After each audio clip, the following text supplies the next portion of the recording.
Hello and welcome to everyone in VV education services. आज हम इस क्लास में एमबीए थर्ड सेमेस्टर के इंडस्ट्रियल रिलेशन सब्जेक्ट की 5th यूनिट को डिस्क्राइब करेंगे, जिसमें आज का हमारा टॉपिक है कॉन्फ्लिक्ट मैनेजमेंट। देखो, कॉन्फ्लिक्ट मीन्स यहाँ पर कोई लड़ाई झगड़ा नहीं है। कॉन्फ्लिक्ट मीन्स होता है मतभेद या संघर्ष। अब हमने यहाँ पर देखो एक डेफिनेशन लिखा है, डेफिनेशन के थ्रू हम इस कॉन्फ्लिक्ट मैनेजमेंट को डिस्क्राइब करेंगे बाइलिंगुअल।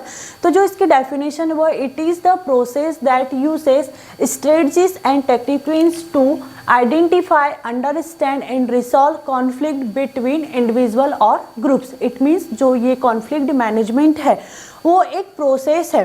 प्रोसेस अब ये किसके बीच की प्रोसेस है? एक इंडिविजुअल के और ग्रुप के बीच की प्रोसेस है।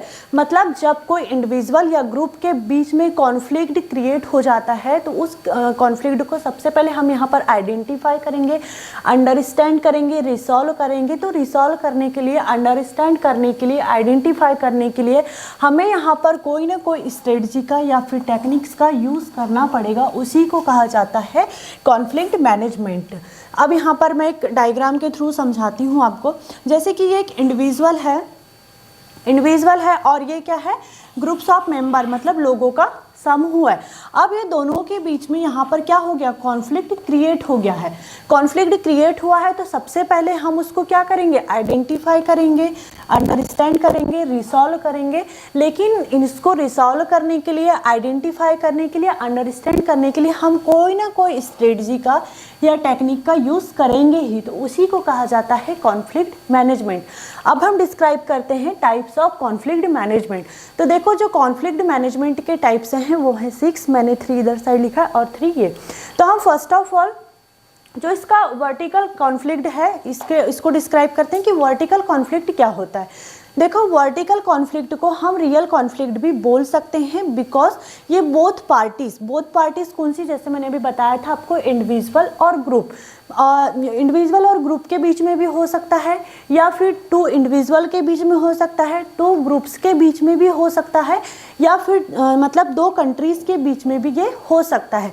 2 कंट्री के बीच में कैसे कॉन्फ्लिक्ट हो सकता है? बॉर्डर को लेकर के, मतलब भारत पाकिस्तान सीमा, भारत चीन सीमा, भारत रूस सीमा जो है उनके बीच में यहाँ पर, मतलब 2 कंट्रीज़ में यहाँ पर कॉन्फ्लिक्ट क्रिएट हो सकता है।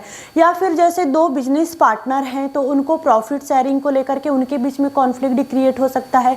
या फिर कंपनी में जो 2 एम्प्लॉय हैं, 2 एम्प्लॉय के बीच में प्रमोशन को लेकर के कॉन्फ्लिक्ट क्रिएट हो सकता है। तो ये क्या है? वर्टिकल कॉन्फ्लिक्ट है।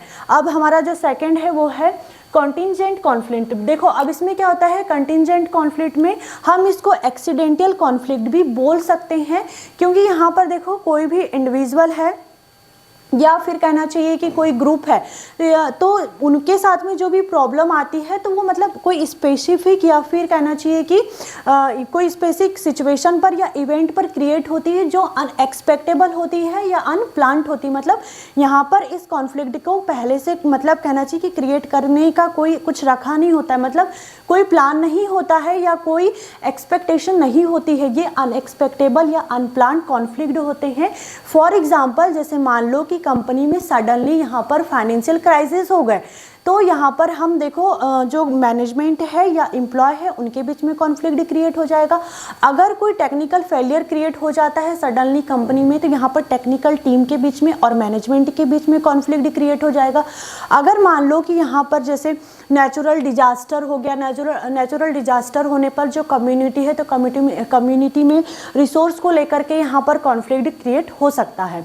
तो ये था कंटिंजेंट कॉन्फ्लिक्ट। अब हम देखते हैं यहाँ पर डिस्प्लेस्ड कॉन्फ्लिक्ट क्या होता है। डिस्प्लेस्ड कॉन्फ्लिक्ट में देखो, ये एक ऐसा कॉन्फ्लिक्ट होता है जो किसी भी, मतलब कहना चाहिए कि इंडिविजुअल या ग्रुप के अंदर ओरिजिनेट होता है। मतलब यहाँ पर ये समझ लो कि जैसे मान लो कि मतलब गुस्सा किसी और का और वो निकलता कहीं और है। मतलब यहाँ पर फॉर एग्जांपल जैसे मान लो कि जैसे कोई एम्प्लॉय है, मतलब कंपनी का कोई एम्प्लॉय है, वो अपने काम से सेटिस्फाइड नहीं है, लेकिन वो उस चीज़ का गुस्सा ना अपने बॉस पर निकाल सकता है, ना अपनी कंपनी पर किसी एम्प्लॉय पर निकाल सकता है। वो उस चीज़ का गुस्सा या तो अपने फ्रेंड पर या फैमिली मेम्बर पर निकाल सकता है। या फिर जैसे मान लो कि अगर बॉस से उसको कोई प्रॉब्लम है या उससे अगर वो नाराज़ है तो क्या वो बॉस से सीधे जाकर के मतलब लड़ाई करने लग जाएगा, उस पर गुस्सा करेगा? कि वो नहीं कर सकता है। एक प्रकार से उसके अंदर का जो वो फ्रस्ट्रेशन है वो किसी और पर निकालता है। मतलब जो बॉस का गुस्सा है वो अपने फ्रेंड्स पर या फिर अदर एम्प्लॉयज़ पर निकालेगा, वो बॉस पर सीधे उसका गुस्सा उसी पर नहीं निकालता है। तो उसको यहाँ पर कहा जाता है डिस्प्लेस्ड कॉन्फ्लिक्ट। अब हम देखते हैं यहाँ पर मिस एट्रीब्यूट कॉन्फ्लिक्ट क्या होता है। मिस एट्रीब्यूट कॉन्फ्लिक्ट में क्या होता है यहाँ पर, जैसे मान लो कि मतलब ये कॉन्फ्लिक्ट ऐसा होता है कि जैसे कोई पर्सन है या फिर कोई मतलब ग्रुप है, तो वो यहाँ पर उसकी जो फीलिंग्स रहती है या फिर जो भी प्रॉब्लम रहती है तो उसको यहाँ पर वो कहना चाहिए कि इनकरेक्टली किसी अदर पर्सन पर एट्रीब्यूट करता है, मतलब ज़बरदस्ती वो अपनी गलतियों को दूसरे पर थोपा जाता है इस कॉन्फ्लिक्ट में। फॉर एग्जाम्पल जैसे स्कूल कॉलेज में होता है, स्कूल कॉलेज में जैसे मान लो कि कोई बच्चा फेल हो गया या उसका रिजल्ट अच्छा नहीं आया है, तो वो स्टूडेंट क्या अपनी प्रॉब्लम को एक्सेप्ट करता है कि हाँ मेरे में प्रॉब्लम थी, मैंने अच्छे से पढ़ाई नहीं किया या मैंने अपने ऊपर ध्यान नहीं दिया? क्या वो इस चीज़ को कभी एक्सेप्ट करता है? नहीं करता। हमेशा बच्चा यही बोलता है कि स्कूल में प्रॉब्लम थी, कॉलेज में प्रॉब्लम थी, वहाँ की फैकल्टी में प्रॉब्लम थी, उनको पढ़ाते नहीं आता था, या फिर वहाँ की फैसिलिटीज़ अच्छी नहीं थी। बहुत सारे एक्सक्यूज़ बनाता है और वो उसकी जो खुद की प्रॉब्लम रहती है वो अपनी प्रॉब्लम को एक्सेप्ट नहीं करता है, वो अपनी की हुई गलतियों को दूसरे के ऊपर थोपता है यहाँ पर। ठीक है, तो ये क्या है? मिस एट्रीब्यूट कॉन्फ्लिक्ट है। अब हम देखते हैं यहाँ पर लैटेंट कॉन्फ्लिक्ट क्या होता है। देखो लैटेंट कॉन्फ्लिक्ट में यहाँ पर जैसे मान लो मतलब कोई इंडिविजुअल है या ग्रुप है, तो यहाँ पर जैसे उनके बीच में अभी मतलब प्रेजेंट टाइम पर कोई कॉन्फ्लिक्ट नहीं है, लेकिन आगे चल कर के फ्यूचर में यहाँ पर कोई ना कोई कॉन्फ्लिक्ट क्रिएट हो सकता है, तो उसको कहा जाता है लेटेंट कॉन्फ्लिक्ट। फॉर एग्जाम्पल जैसे कंपनी में जो दो एम्प्लॉय एक ही पोस्ट और पोजीशन के लिए कंपटीशन कर रहे हैं, तो कंपटीशन कर रहे हैं उस टाइम पर मतलब प्रेजेंट टाइम पर क्या कोई कॉन्फ्लिक्ट है? क्या नहीं है। यहाँ अभी मतलब सभी चीज़ें सेम है, कोई कॉन्फ्लिक्ट यहाँ पर नहीं है। लेकिन जैसे अब आगे चल करके वो जो पोस्ट के लिए या पोजीशन के लिए वो कंपटीशन कर रहे थे, तो उस पर कभी ना कभी कोई ना कोई तो डिसीजन होता ही। तो जब उस पोस्ट या पोजीशन पर डिसीजन होगा तो वो पोस्ट या पोजीशन किसी एक ही को जाएगी, तो वो उस टाइम पर मतलब फ्यूचर में चल करके यहाँ पर उस चीज़ के लिए कॉन्फ्लिक्ट क्रिएट हो सकता है, उसको कहा जाता है यहाँ पर लेटेंट कॉन्फ्लिक्ट। फिर है हमारा लास्ट फेल्स कॉन्फ्लिक्ट।